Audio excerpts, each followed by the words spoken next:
अगर आपको प्रशासन की लापरवाही और जनता के पैसे की सीधी लूट का अगर उदाहरण देखना है तो आप इस कुंडा को देख लीजिए। अभी हम मौजूद है ब्रह्मचारी बगीची के कुंडे पर, जहाँ पर इसके सौंदर्यकरण का काम चल रहा है।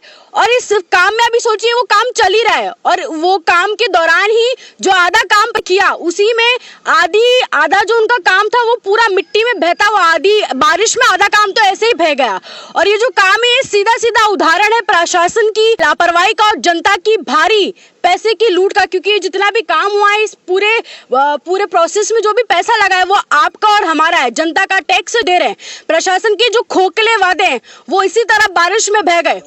ये ठेकेदारों की मनमानी है। यहाँ पे बताया जा रहा है, हमने कुछ लोगों से बात की तो उन्होंने बताया कि जो पत्थर इन्होंने चिने हैं ना, ये मिट्टी पे ही चिन दिए, सीमेंट तो लाए ही नहीं, जबकि उन्होंने सरकार से पैसा तो पूरा लिया होगा।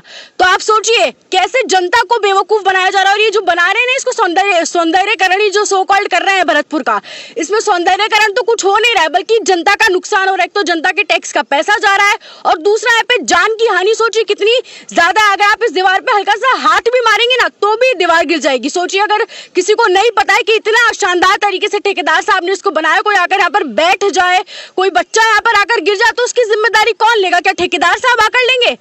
तो आप बताइए हमको, ठेकेदार साहब के लिए दो शब्द जरूर कहिएगा। बूंदों में कुछ ही, अभी तो बारिश का अभी तो मानसून आया भी नहीं है, उसमें ही बह गया। सोचिए तेज बारिश आ जाएगी तो फिर इसका क्या ही हालत होगी।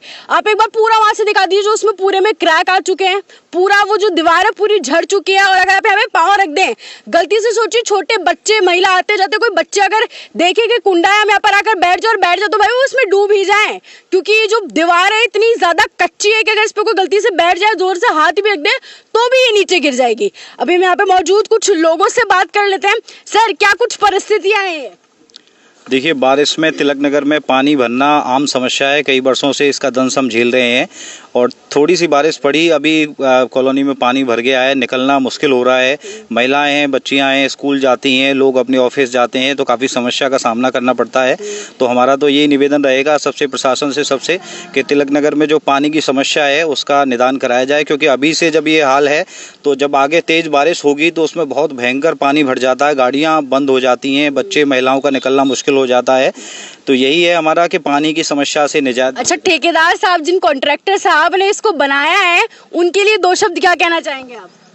अब मैडम, बना तो देखिए आप ही के टैक्स के पैसे से है। सरकार बढ़िया काम कर रही है। सरकार का जो मोटो है कि अच्छा एक पार्क बनाया जाए, लेकिन उसकी गुणवत्ता जो है वो अच्छी रखी जाए। हमारे मुख्यमंत्री जी बहुत अच्छा काम कर रहे हैं, तो लेकिन इसकी गुणवत्ता का भी ध्यान रखा जाए जिससे कोई समस्या नहीं आ जाए। अभी देख रहे हैं हम लोग भी चलते चलते रास्ते में रुक गए हैं कि पत्थर वत्थर निकल गए हैं, तो इसका ध्यान रखा जाए। वैसे ही है कि सौंदर्यीकरण के लिए अच्छा कर रहे हैं काम, पर इसका थोड़ा सा मजबूती पर, क्वालिटी पे भी ध्यान दिया जाए। सर, आप क्या कहना चाहेंगे ठेकेदार साहब के लिए? आपके पैसे से, आपके टैक्स के पैसे से बनाए? जो कुछ हो रहा है वो मैडम सामने देख लो अपने है। कब टूटा है? बारिश आने से या हाँ, आज रात को ही हुआ है, सुबह रात को कुछ बूंदें आई थी। सर, आप क्या कुछ कहना चाहेंगे? बगल में आपके भरतपुर को सुंदर करने के लिए बनाया था ये मेरा घर है, मैं डेली देखता हूँ। हमारे 3 दिन पहले ये बाउंड्री हुई है, ना माल लगाया जा रहा है ना कुछ लगाया जा रहा है, भाई दीवार चिनी जा रही है खंडो। अच्छा, बस जबरदस्ती चिन दे रहे हैं? हाँ, जबरदस्ती चिन्ने। और पर ये कल बरसात हुई है, ये गिर गया है, कल की बारिश में गिर गया। अभी सोच देख रहे हो आप, पूरा इसमें क्रैक आ गए और पूरी बैठक ले गई। एक बरसात और आएगी पूरी लुढ़क जाएगा, पूरा लुढ़क जाएगा एक बारिश में। तो अब कॉन्ट्रैक्टर जो साहब है उनके लिए क्या कहना चाहेंगे? उन्होंने बनाया आपके पैसे सर, ये कहेंगे कि थोड़ा मजबूत। अच्छा, आप ये बात समझ रहे हैं, अगर ये धसेगा ये जमीन धीरे धीरे, हम यहाँ पे आप एक बार जूम करके दिखाइए, पाँव रख रहे तो जमीन धस जा रही है, तो आपको पता है आपके घर को कितना भारी नुकसान होगा? पूरा मकान बैठक ले जा चुका है इससे। तो आपने उनको बोला नहीं? कॉन्ट्रैक्टर साहब बोला ही कि सर आएंगे जब उनको बोलना। अच्छा, सर आएंगे तब उनको काम है भाई, काम करने का। तो आप देखिए, ये महिला आंटी जी भी हमारे साथ आ चुकी है। जी मैम, क्या बोलना चाहेंगे आप? अब क्या बोल रहे, देख लो आप, देखो क्या हालत है रही है कॉलोनी में, पानी भर रहा है। और अब 3-4 महीना से परेशानी बहुत रही, रेत मट्टी घरों में जा रही है, और काम भी ठीक ठाक नहीं हुआ, नुकसान और हो गया। और सब ये रोड बने हुए ये भी खराब कर दिए, पहले के जेसीबी ने, ट्रैक्टर ने रोडों खराब कर दिए। और ये कुंडा भी सही नहीं बना, ना पार्क बनाएंगे, वो पार्क भी नहीं बना, कुछ भी नहीं हुआ।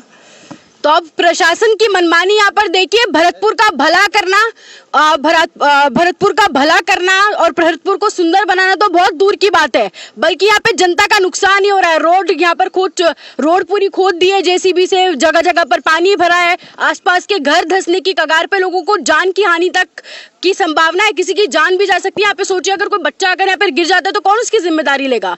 एक बार वो कॉन्ट्रैक्टर साहब, वो ठेकेदार जी आ जाए, उनको तो हम नमन कर देंगे। एक बार क्या ही उन्होंने शानदार चीज, ऐसे भरतपुर को सुंदर बनाएंगे वो। खैर, पूरे मामले पर आप क्या राय रखते हैं हमें कमेंट सेक्शन में जरूर बताएं। ठेकेदार साहब के लिए 2 शब्द जरूर कहिएगा, क्योंकि बड़ा ही अच्छा काम शायद वो कर रहे हैं। हमें कमेंट सेक्शन में जरूर बताएं और ऐसे बने रहे भरतपुर लाइव के साथ।